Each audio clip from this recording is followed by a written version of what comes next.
Maokai, which Freaka are unique in drafting either Maokai or Rumble very commonly in the first round of picks and not waiting to the second round after the bans. Well, we see the return of that Olaf, which, like you said, was one of the champions they piloted to take down SKT in Game 1 of that series. Seems like it's a pretty big possibility. Rise going to be the third and final ban away by Longzhu, keeping that out of the hands of Kuro. The Varus has been banned by Afrika. We've talked about this quite heavily recently, but Varus having higher priority on the ban list as opposed to the Rengar. But Rengar over to Crash seems like something he'd be happy to get his hands on. Imagine he'll lock it in. He's looked very good on the Rengar. Some people are playing it because of the perceived strength of the champion, but I think that Crash was practiced on it from the start. LeBlanc is the forced ban, so because they went for the Varus. It feels like Rengar very often is unselling Varus. There were times when both of them were available, and Varus was drafted over the Rengar, and this is just the perceived strength on what is probably the last OGN day for 7.2, almost assuredly, because we don't have another match day, you and I, for another 2 weeks or so. That's very true, unless IEM delays that somehow, but we're likely going to be seeing the 7.3 come through. So that'll be very interesting to see how that's going to shake things up. This is the Afrika Freak standard. They are happy to blind draft top lane in the first round. They do not leave a counter pick, so frequently teams are picking either Corki or Maokai, first pick of the second round, to have a safe, blind, pickable top laner after there is some bans towards those roles. Instead, Marin, famous for having champion mastery over a few picks and certainly some off-meta picks, sticks with the Maokai. Question's already shown a single answer. We'll see if he has another one ready, or if it's just the return of the Olaf. Olaf's now a must-ban against both these teams in some ways. If Spirit starts playing it again, if Expression and Crash can start to flex it in the future. It's funny how we see kind of the two big Olaf teams on the Rift against each other as well. Yeah, I mean, Olaf from Spirit, not something that we've seen for a little bit of time, beginning of the month. He had brought it out against Rock's Tigers in that first game, which they did lose. But Ashe Zyra for the bottom lane for Brain Gorilla, something that they'll be very well practiced on. The Misfortune is available, so they take that. So no jungler yet for Afrika Freaks. This could open up Longzhu to ban away the Graves, which is something that Spirit has looked best on outside of the Olaf. And again, we're waiting for the Aurelion Soul, because these two teams have Aurelion Soul players. No mid laners are picked either. Speaking of mid lane champions, this champion to complement the Olaf was the mid lane Echo that Fly was playing. He and Mickey have been favoring that pick when available. They don't want a split push war to open up. That does actually enter Syndra into the consideration for first pick on red side. When you see something like the Echo banned away, a soft counter, or at least a manageable lane into the Syndra. Syndra has frequently been a ban in the second round. So yeah, it might just be four mid laners here, really putting the stops on some of the options. May just end up being Syndra versus Corki, unless one of those picks is banned away. Aurelion Soul, though, a good answer to Syndra. You'll remember back from the end of the 2016 season. Shen gets banned away, so seeing that Expression might want to bring that one out, but again, the Olaf is something very possible for him. And you move back again. Echo's still a flex pick for Longzhu. Kha'Zix's the final ban, so that was the most powerful jungler on the board. Maybe we'll see Spirit bring back Classic, given that his Graves performances in the last series against BBQ weren't that impressive. And speaking of Classics, will be the Olaf, which is a denial pick away from Expression. When you have these pocket picks, it's fun to see those extra layers of drafting strategy. Echo being a flex pick, Olaf being a flex pick. They already had Rengar. Oh! Lock in on Talon, okay. All right, blind pick. Lock in on Talon for Fly in the mid lane. We've been wondering when we were going to see this. Pawn has teased us Kuro. time and time again. But now Kuro's like, I just want to play my Corki. Oh, Kuro. 80 Assassins mid were the sort of things that always gave Kuro the most headaches, specifically on his Izia struggle days back in 2015. It's not quite the Master Yi, but it feels like that kind of pick, given that we just haven't seen Talon this season at all. And it's going to be a skill matchup. Talon versus Jace in the mid lane. Oh, dear. We got a fun one here. It's getting spicy, Achilleos. All right, we knew this was going to be a good day just because we have these two teams on the Rift versus each other. But now the pick's really supporting that. I mean, everything else fairly standard, but Talon versus Jace mid lane. And you know very well that one of the people I talk to the most is Gorilla on the side of Longzhu's. English is renowned, and he's a very affable guy. I always ask him, what about the Talon? He's like, well, Fly really wants to play it, but Song won't let him play it, the coach of Longzhu. Well, he got a chance to play it blind, so maybe he wasn't listening, or maybe he got exactly the direction he needed. Might have been a hefty bribe right there. Bit of column A, bit of column B. Oh, dear. All right. Well, are you ready for some parkour? I'm ready for all the parkour. I was getting stomped last night by a parkouring Talon, so I'm excited to see. Were you in the somebody else? Were you in the bot lane, Achilles? Because Talon loves the bot lane when he visits. Oh, it was just wonderful. Yeah, I was playing a Caitlyn. There's no getting away from that. Nope. And we'll see how much getting in the way there is for the Afrika bot lane, who we've already said are who we really have our eyes on. Kramer and Tucson have had wavering levels of performance, so skill matchup between AD, lethality stackers in the mid lane, and then it's going to be really attempts for safety, because between the Ash Arrow and the speed at which you can roam on the Talon, it might actually be another struggling duo lane for Afrika, who will have to call in reinforcements if they're to get through this laning phase. Yeah. Fly, of course, also going really aggressive, has the Ignite ready to go, so he's out for blood. Both of these teams looking to pick up a win. Let's go ahead, dive onto the rip for Game 1, Longzhu versus Afrika Freaks.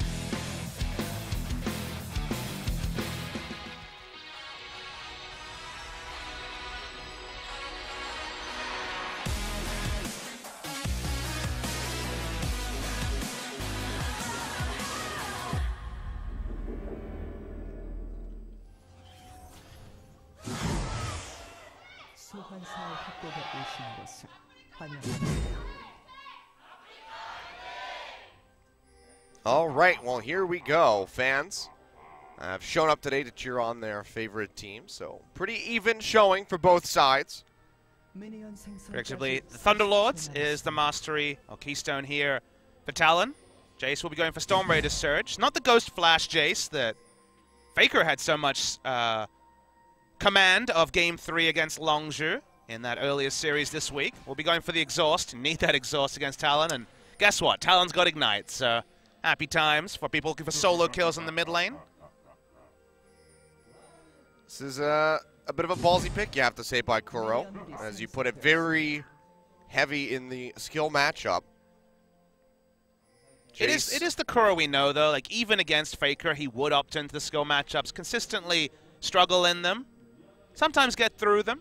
Had a wonderful series against Faker in that Afrika win against SKT. But this is a really fun one. It's cool to see Talon back in the meta. You know, when he was first released, people thought, okay, he's overtuned. We're definitely going to see him, but he's been outshadowed. The thing you can say about Talon is that even though a lot of his skills have changed in functionality, the way you remember him from the last time he was in the meta, back in the Black Cleaver stacking days, still feast or famine. If Talon gets ahead, he is oppressive. He's even better at roaming. Still probably get Moby Boots and roam, but the parkour makes him faster.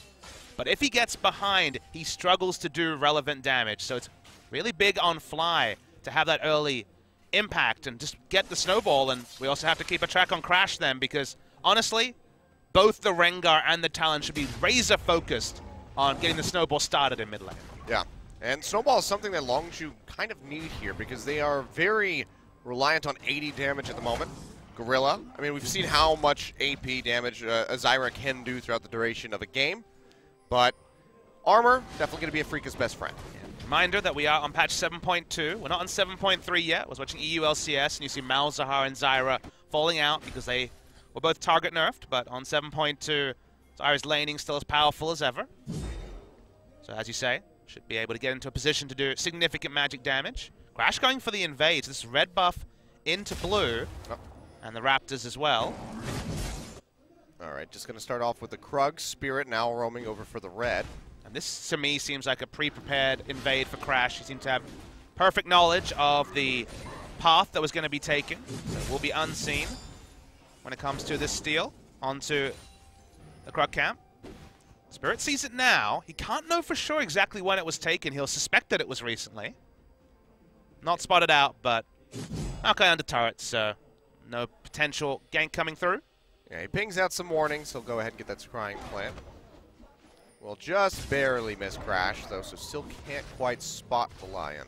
Again, because it's still a new thing, I'll comment on the itemization choices for AD carries. Kramer has gone the boots on Jhin. It seems like boots on Jhin in particular is becoming favored. Maha takes the boots on every champion, but it seems otherwise mostly a Jhin-only thing. It's not necessarily because of starting 15 AD. Even if they take full armor pen, Jins will take the boots first. Part of it's being able to dodge Zyra's skill shots. That's a relevant thing. but mostly it's just that you lose the push war against any of the other meta AD carries. In general, it's about sustaining till you get Serrated Dirk on your first purchases, so having the extra potion, if that's enough to allow you to get the preferable push and get a good back timing, or even just to survive lane is enough. Speaking of surviving lane. Really rough spot here for Gorilla. Flashes away, still takes a lot of damage. One more hit. There we go. It's going to come up from Tucson with the first blood. Crash now diving in, fighting off more than he can chew. Spirit is hot on his heels. He'll cleanse off that slow. Get a little bit of health back, but first blood goes over to Afrika. Really disrespectful from Crash to jump in as late as he did. At the end of the day, Gorilla's caught. That's standard, but diving in 1v3 against an Olaf, the strongest skirmishing jungler in the early game if he has mana. Has to use his flash as well now. He's a bit more precarious in his own jungle. They can get pressure, something Misfortune can do. An invade onto a no-flash Rengar could be more kills here for Spirit. Yeah, and it was a really big summoner spell investment as well. Longzhu losing 5, both from the bot lane duo. The flash away from Crash, and really just the the ghost, exhaust, heal, and flash from Afrika Freaks. So overall, big profit for them, in addition to that first blood coming through. So that'll help them out considerably. We'll see how Prey and Gorilla can try to sway this bot lane back into their favor. Yeah, Jace has more options in the laning phase for sure as a ranged champion, so should be pretty comfortable pre-6. I will be looking for assistance from the jungler to actually cement a nice early lead into Snowball. And then it'll probably still be the same split pushing playstyle. So we saw the Lichbane AP Echo. You don't have teleport, you don't run it on the Talon, but to some degree you don't need it with just how strong parkour is in terms of map movements. So still expect to see him in a side lane, but for that, kind of needs to be ahead. He's probably going to be against a Maokai who will very naturally itemize into armor and not be able to be taken down by the Talon. So it's all about timings here as Crash again invades, this time without flash, remember. Yeah, now Marin's coming in, jumps on him with the Twisted Advance. Expression is here to back him up. It's also, a little bit damage traded you back. also know it's 7.2 because it's not that interested in CC. The 1.5 seconds immunity to future crowd control is still a thing in 7.2. So able to get away from just advance is the Rengar. Doesn't get locked up for too long, but still Crash playing very greedy, wants to go in and just has to back out. Takes a little bit of damage, but overall his pathing won't get interrupted too much by the arrival of Spirit. Gorilla and Prey having a bit of a rough time. It's that constant harass coming up from Tucson. Yeah, Gorilla actually has 5 before Prey, so that means that Prey is pretty significantly behind in experience compared to Kramer. Prey wants to open up with the Ash Arrow, preferably with reinforcements from Rengar and Talon, and for now, that seems to be pretty significantly delayed. Power Slam, says Korean Jace. Power Slam. Who will be the new Korean sniper now that the old Korean sniper's in the LPL? Good question. Might be Faker. He actually looked really good with the Ghost Flash Jace the other day. Plenty of other people looking to argue their case. A lot of our Korean snipers moved around. We had Arrow on Jin, was pretty good. Now over in North America. Looking pretty good on Jin again today, actually. Yeah. I was watching that game this morning. Right, Longzhu trying to contest. Remember, they still don't have flashes on 3 of the 4 people that be invading on this side. This is such a risky move here. Big Shock Blast comes through. Crash heals up a bit of that. They're still level 5 awkwardly. It's Smite on both sides. Just gets taken away by Spirit. Oh, they want this, though. That's going to be the Ghost getting popped by the Olaf. Charges forward. Has a Ragnarok fly. Goes in over the wall. He will get rooted by the Deadly Flourish. That could set him up to take some more damage. Just going to go ahead and pop the Shadow Assault, but just has to die back. Gorilla goes low. The grenade gets Spirit on the back end. Almost taking him out, but yeah, that's going to be Spirit going down. So really forward push there by Longzhu. Looked extremely risky, but able to take him out in the end. Yeah, it works out. I couldn't really tell the damage because it was off screen. Ignite was ticking, probably bleed stacks as well. Enough to take down Spirit. Remember, when Spirit ults, he loses the passive armor and magic resistance that much squishier to already at the time a Serrated Dirk. No doubt armor penetration or lethality runes Talon. So important to get Talon rolling, and even in an invade that looked ill-advised from Longzhu, Talon gets started.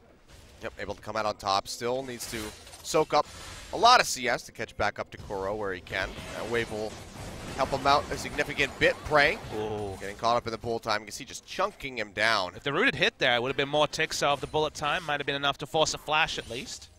Yeah, more than likely would have been, because Curtain Call also available by Kramer, so could have seen that opened up.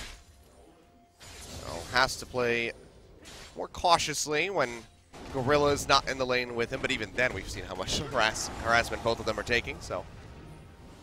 Rough times for Bray and Gorilla for their HP bars, not so much for the CS where they've been able to stay ahead.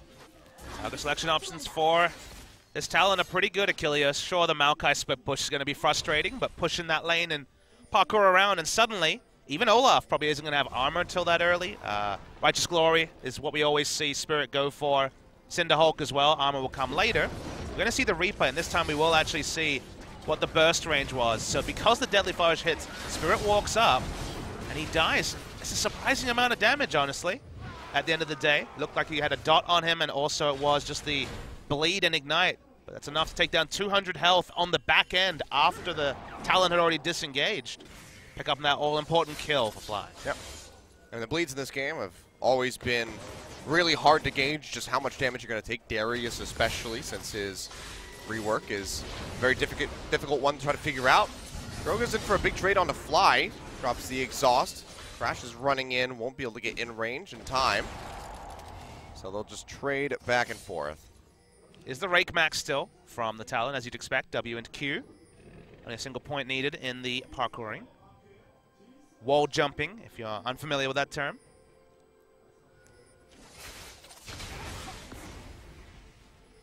It's cool to see matchups like this. After it became clear early that Talon was going to be an edge and meta pick, I was sad that we wouldn't see him as another engager. The gap closer on Q is so deceptive, as is the bleed, like you said, Achilles. Yeah, again, just getting steadily ticked down.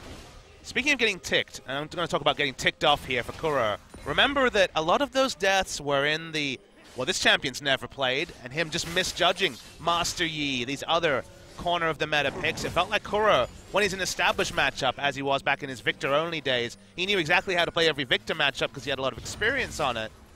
Only Jace game so far this season was a really poor one from Kuro, and you just don't see a lot of Talon in solo queue. A little bit more recently, obviously, but still one of the lower-picked lethality abusers. His Ghostblade already complete, so item advantage for Fly because of that early kill. Yep, that is going to set up Kuro for a World of Pain. Throws down a ward, though, does spot out Crash, so they'll save him a little bit now. A lot of Afrika's game plan is about warding, specifically control wards, and playing safe. They have a big range advantage on Longzhu. Longzhu going to have 3 people diving in, then kind of Ashe and Zyra on the back end trying to peel for the Ashe in particular. Fiercely melee team in the solo lanes and jungle. Means that map movements are going to be a lot safer for them, and if they ever fall behind, if a Baron's ever picked up by Afrika, Longzhu just have very few tools for wave clear. Will get heavily poked down by Jace and the Jhin opening up. Yeah, I mean, Prey just would not be in a position to go forward and try to hurricane down the waves. But I think this is right. You've gone for Talon. You're all in on the early game. You're all in on Snowball. Don't try and have a team comp that's like good wave clear plus Talon. You need divers with a Talon. So either win gloriously or frustrated by 25 minutes. So far, we can't tell which way that one's going. Yeah, still very even. Crash getting spotted. Spirit and Tucson waiting in the wings. They will get spotted by this control ward. And the bottom brush, as well as Marin getting spotted by the top. So Fly just going to rotate down into the jungle. Keep himself safe. Gorilla and Prey, they're coming up the lane. They're going to try to open this one up. Spirit, he's going to get caught. Cleanses it off immediately with a Ragnarok, but it doesn't even matter. He just gets bursted down. Kill credit goes over to Crash. They're just not respecting the burst damage. Olaf so usually is able to twitch and get out of anything, but losing the resist, both Rengar and Talon looking for kills.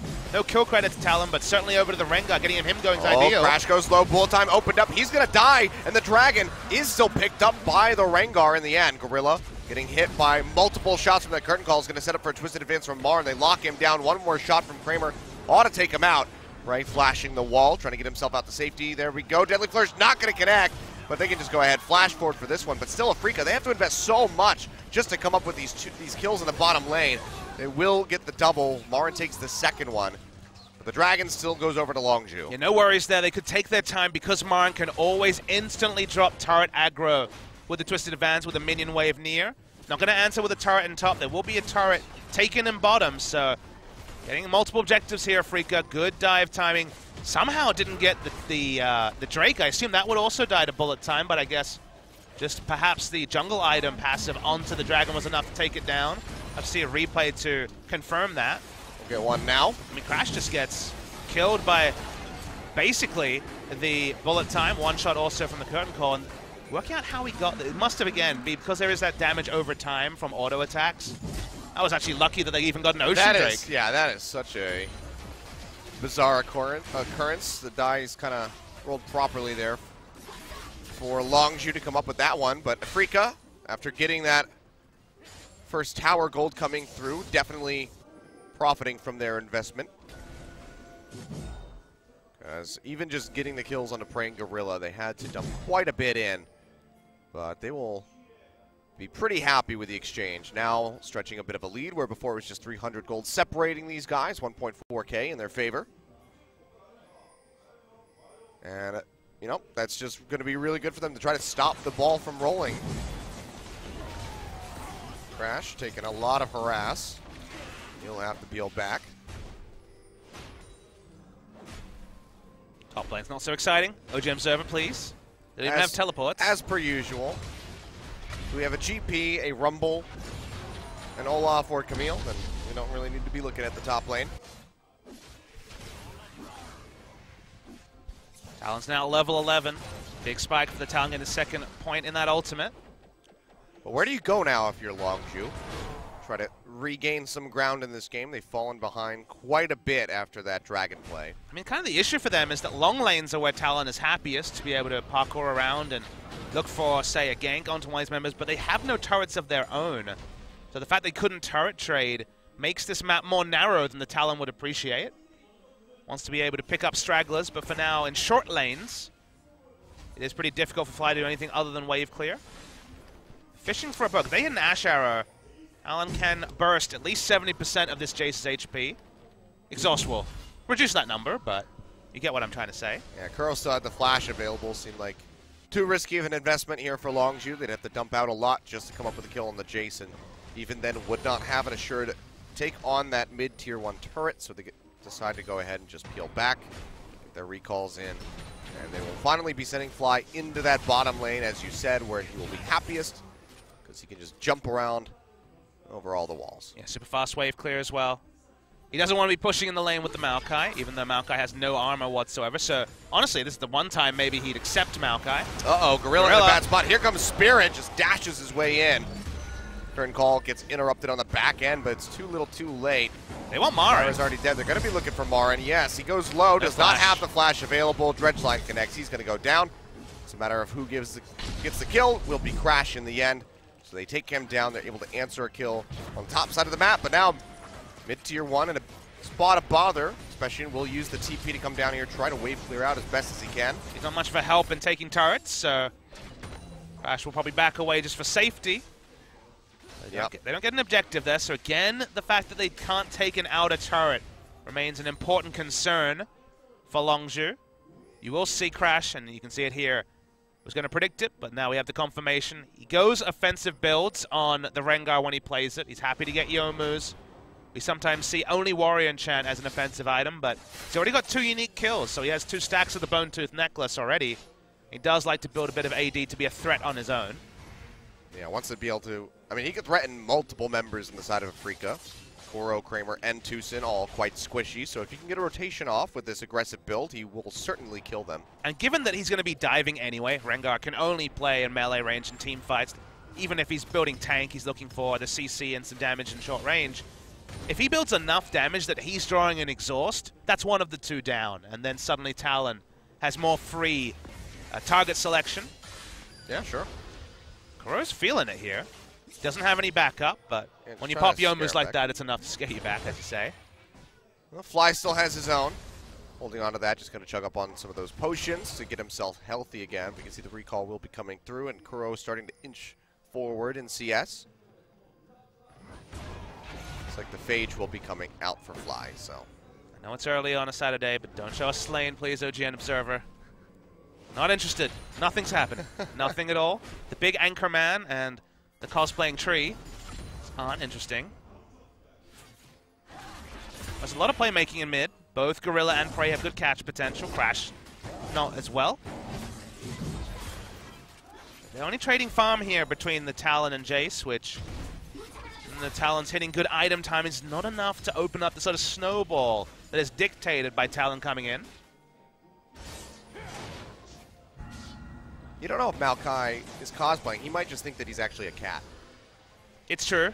He could just have that going on. To me, it's cosplay. He's somehow throwing cats, so he's a crazy cat man at worst. It's like Maureen Ponderosa from It's Always Sunny in Philadelphia. I don't think you get that one, but you should. Good show. It's in a few episodes.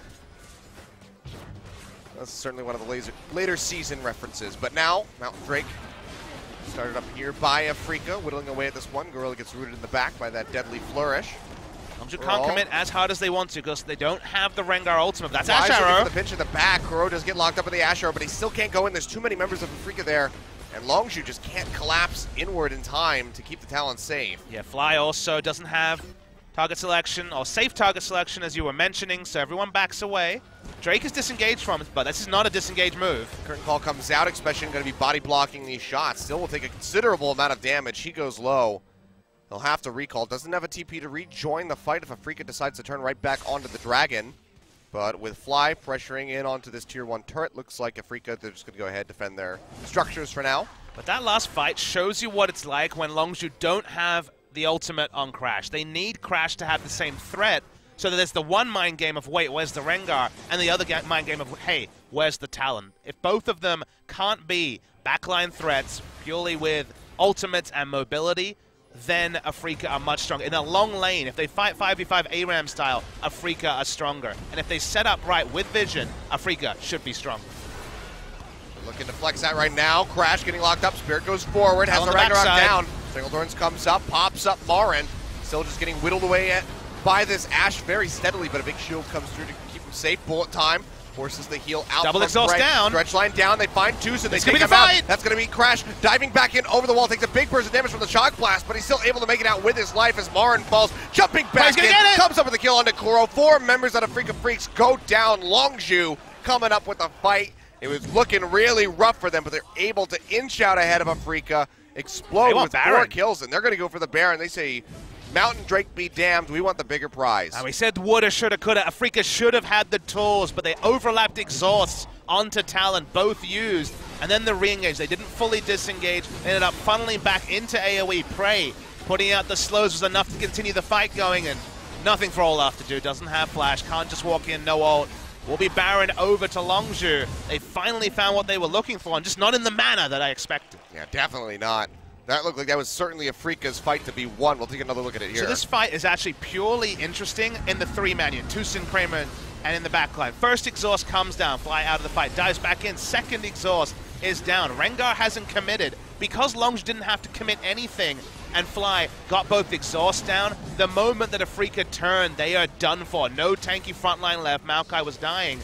And they flash in. They get greedy for Fly. That's just a mistake from specifically Kuro, but Kramer as well. They should have the advantage in a long lane. That kind of represented a long lane because they had a way out. But they meandered. They were going in. They were going out. They didn't have a clear call. Afrika shot calling lets them down in a way that Longzhu profit just the most they could hope for. Yep, for sure. Now you can see the structure is going to begin to fall. Tier 1 turret in the top and side. And now it's a Talon with Baron buff. Yep, first one to go down. And now, yep, Fly has so much pushing power, so much threat onto Kuro, who does not have an exhaust or a flash. Fly, without the ignite, but still has plenty of damage. He'll be able to take out this turret. Yeah, even has Rengar backing him up. Good pathing from Crash. There's nothing in his jungle, as you can see. On the bottom side, so smart just to back up his split pushing bottom lane. He'll keep going. Doesn't have safe vision to do so, but they can see all of Afrika setting up, trying to hopefully keep this outer mid lane turret up. Just a couple more shots, but the wave's not there yet. Might have to wait for the next one to crash. Prey's going to go down, help assist in this Mountain Drake take. There we go. And an Infernal to come up next, so things looking up for Longzhu as they net themselves their second dragon of the game. Afrika have to seed everything when double exhaust is down. There's so many diving threats or such a high level of diving threat between the Rengar building AD and the Talon building AD that double exhaust is not enough. A little bit of armor on their members still isn't enough. The window is still open for Longzhu to take free objectives, and with Baron buff, it is the widest open window you could ask for. Could fit a couple of people in 5, it turns out. And that is a massive swing back into the favor of Longzhu, but behind by about 2,000 gold at the start of that fight, or something in that realm now. Up quite considerably, 7K 4 turrets on the horizon. 4 turrets, 4 kills, and as you say, a massive investment in gold. Everyone the profit on the side of Longzhu. Again, I love that they committed to this Longzhu. They have Rengar, he's still going to go full AD to try and draw exhaust, to try and be a threat of his own.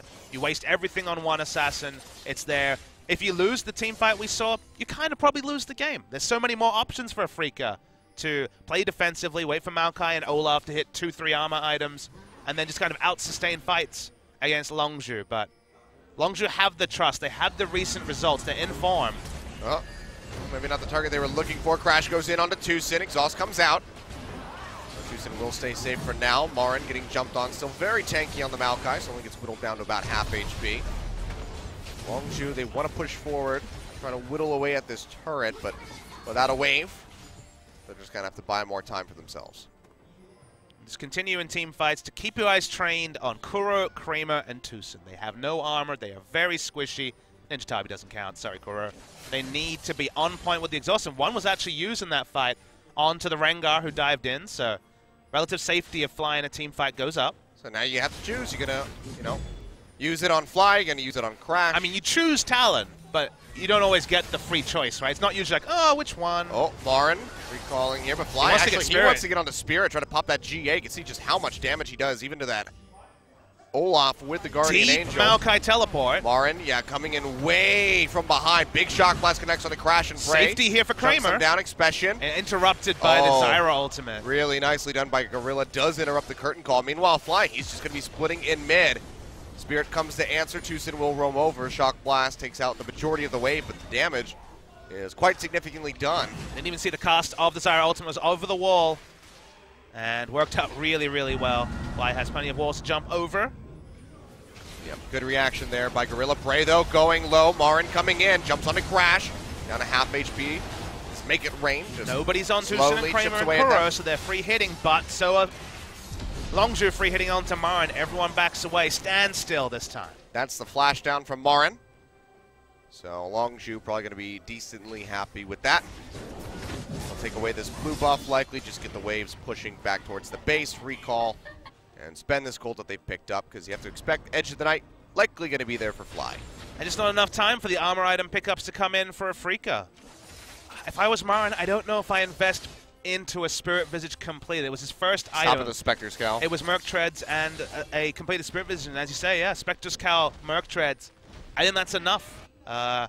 You need to be just the most durable front line. It could have been working on the Frozen Heart and close to a Randuin's at this point, or even a Dead Man's Fate. Probably the Randuin's, given the game, but he's tanky. I mean, it does take a long time to take him down, but he needs to be obscenely tanky to be able to zone one of these diving threats from Longzhu for as long as possible. Yeah, Spirit was kind of hamstrung once he'd gone for the Olaf. This was always going to be the way things went. So while we trained on, in the draft, blind pick Talon, which objectively it was at the end of the day. Yeah, it was. It wasn't blind pick in terms of how the team fights would go because of what was already selected. It was already Olaf, Jhin, and Misfortune. All of them decent targets. Mostly the Jhin and Misfortune, but Olaf a decent target as well.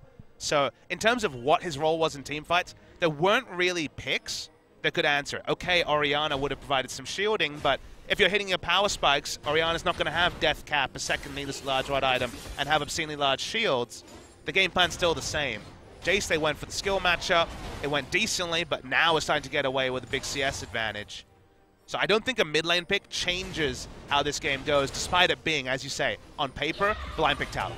Well, they want Marin yet again. Lock him down. Dredgeline comes through. They'll root him up, and there's just nothing he can do without a flash. Prey picks up the kill, and like you said, just not obscenely tanky yet is Marin. So Prey, even without that Infinity Edge, which you can see he's going to be building up next, is still able to take down that tree with adequate CC. Now, That rhymed. That could be a Dr. Seuss tale. Take down that tree with adequate CC. Well, that's the second turret. That's just the first inhibitor turret, but Fly working on the other one. They have to give up the bottom inhibitor turret. Soon going to be a rotation over to mid. Freaking don't have the items, so they can't really contest. They can't really push up. They don't have their captain or top laner, as Marin is dead. So Longzhu get another free set of objectives, Achilles. I mean, that just frees up Marin to really take in the grand scope of things on the map, and he can really coordinate his team, right? Well, again, this man was definitely the brains trust that brought down SKT, but Longzhu are the ones that, you know, fortune favored the bold. They went for the Talon in a situation that no other team really around the world is experimenting with Talon. He was kind of seen as pretty much the same power level, if weaker than before, even though right on release people were like, this is the champion. Talon's definitely the strongest. People very quickly moved on to other lethality abusers, like, for example, the Jace that Kuro has taken. But if you build a comp around it, they just snowballed so smartly, and Team Fought, because it wasn't just Talon obscenely fed. It was more about choosing your engagements, which is so precise. When you choose the wrong one, there's an extra Warden's Mail on a couple of heroes, and then you don't have engagements anymore. Yeah, that fight around Dragon is really what sealed the deal here for Longzhu. I mean, still not out of the woods. There's an outside chance that Afrika could find a key fight for them and swing back into this game a bit more, but for right now, they're just steadily bleeding out on resources and their base structures. Super Creeps pushing in towards that bottom side of the map. Baron now spawned. Somebody's going to have to answer that wave eventually, so Longzhu could just try to drag this out as long as possible. Very spotted here is Crash, has to ult. Yeah, does ult, so it's a good takeaway there for Afrika. But now Baron being started, Expression plenty tanky to go ahead and sit in there. Clear out the vision, Afrika just can't really walk up. You can see Marn has to go back, clear out the waves that are about to be knocking down those Nexus turrets. So Longzhu come up with yet another Baron. Yeah, and with the Baron, just like we said, Longzhu were kind of up against the wall if they were facing a Baron with the Baron, having Talon on the side lane. Not many answers to that. Gonna be able to push in. BF Sword in the inventory for Fly. You might think, okay, just gonna be the Edge of Night. Not the Edge of Night, sorry, the Duskblade. Built out of that one. And it still could be, but Infinity Edge has always been a consideration on the Talon. He has a crit modifier on his Q, the Noxian Diplomacy, so can just have massive burst damage if you get IE. See if he even gets a chance to finish that item, so we might not ever find out. Well, Fly and Rengar are in the top lane, so goodbye turret. Yep, they knock that down very quickly. Afrika just too late to rotate. We'll be able to defend that in him, but now they're just going to lose the mid turret instead. Super Grapes still on top of that Nexus. So they're just being spread way too thin. Afrika can't find any ins. Marn flashing for it, immediately gets rooted, has to twist advance on top of Expression, now just sitting in the front line, taking all of this damage from Prey. Just firing off steadily. Yuuzhan flashing out, does get himself out to safety, but Marn goes down as Fly picks up the kill. They'll get the GA pop onto Spirit. First Nexus turn will fall, as well as that third and final inhibitor. And Longzhu here, under 33 minutes, looking to close out the game. Prey flashing forward, going on the aggressive. Dredgeline connects onto Kramer, but they're just stuck inside the fountain, completely relegated to watch their base lose. Tangle Thorns won't connect, but that will be the Nexus going down. Longzhu, bit of a rocky start.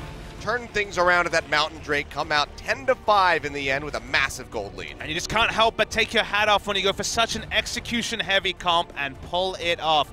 Not one to copy at home for either teams or individuals. Very risky. Talon stacking damage. A jungler, the Rengar, stacking damage. Couple of armor